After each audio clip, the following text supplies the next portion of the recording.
بسم الله الرحمن الرحيم قل أعوذ برب الناس ملك الناس إله الناس من شر الوسواس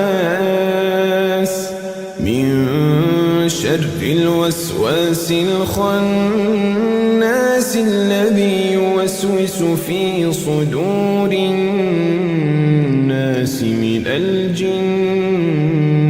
والناس.